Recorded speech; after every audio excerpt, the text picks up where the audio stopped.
Hello, we are Group B, Automated Color Selector. My name is Mike Mehaffy. I'm Nick McMillan. I'm Mark McMillan. I'm Andrew Krieger.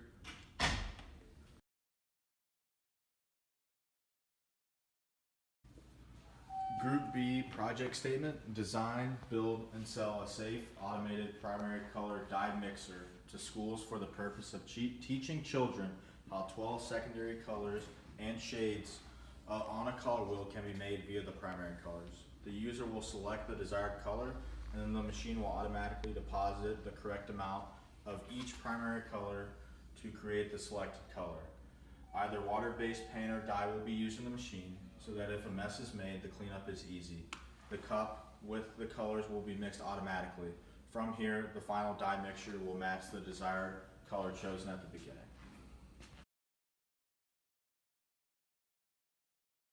Our project is mainly controlled by a Arduino, so this takes in all signals and controls all other components. Starting at the beginning of the process, we have a variable resistor switch for our color selector. This takes in varying voltages, and according to a voltage range, tells the Arduino which color was selected. We also have a infrared beam sensor. This detects when there's an object in front of it and tells the Arduino whether or not it should be running. We have a delay to read a second signal, and if the sensor is still blocked, then it should run the program. After these conditions are met, the Arduino sends a signal to a motor controller.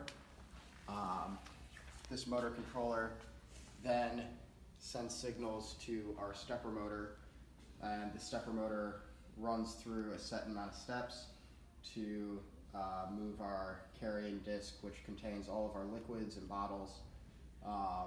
Once it's in position, the liquid is dispensed through solenoid valves.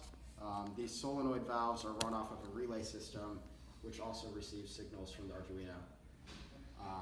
This process is repeated until all colors are dispensed and the desired liquid is achieved.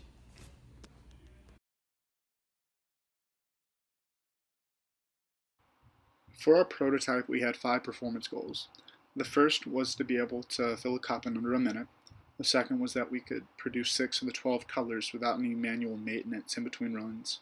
The third is that we can make discernible colors. The fourth is that the machine won't run without the cup being there. And the fifth is that we want the machine to be able to be refilled in under 2 minutes without any tools. This clip shows 2 of our performance goals, the first being the ability to run through 6 times without any manual adjustment, and the second being to be able to be under a minute per color. This first clip actually started filming right after the first color, red, had been dispensed, and within the rest of the clip we went through orange, yellow, blue-green, blue-purple, and red-purple. As you can see, there were a couple issues with the prototype. Specifically, the red solenoid was failing. We believe that this was an issue with the component itself, as the other 2 were wired and coded the same way, but would release a lot more liquid. In addition, the stepper motor was having a lot of difficulty, even at a low speed, pulling the wiring and all the weight associated with the turning table. So we had to kind of manually assist it, as you can see here. However, moving forward, if we were to have a stronger stepper motor and better solenoids, we believe that our prototype would be very proficient with what we want it to do. Furthermore, if you look to the left of the screen, you can see our color wheel with our variable resistor. And normally this would be what would be controlling the different colors. And we were having a lot of success with being able to have a high enough resolution to tell what color the user wanted to input into the system. But for the purposes of this testing, to show that we can go through the colors, we decided to manually input the resistance values that we would be wanting to read off, because we weren't confident in the ability for the variable resistor to work every time the same way.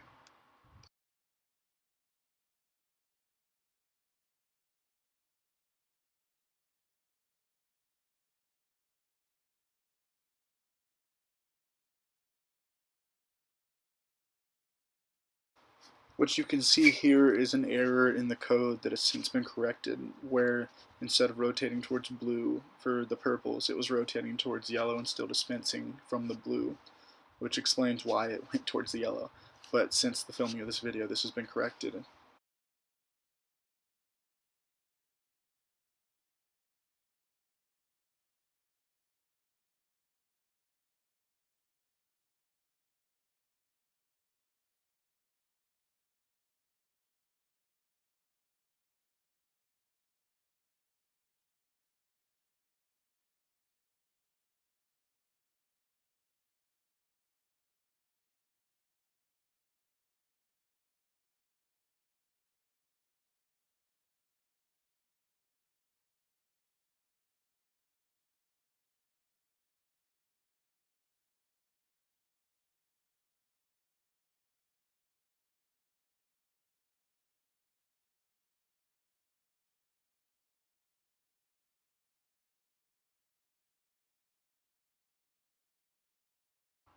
So as you saw in that clip, we were mostly able to get it to move by itself for all 6 times without maintenance, but we had to help the motor a little bit.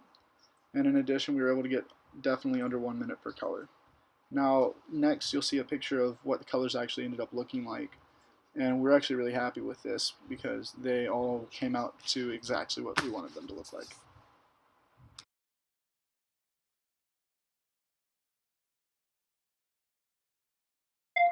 Another one of our performance goals was to be able to refill in under 2 minutes. And as you can see in this clip, it's just as easy as taking a bucket or a pail of water, going to the sink, filling up the pail, going back to the machine, pouring it into whatever color is empty, and inputting the food coloring dye.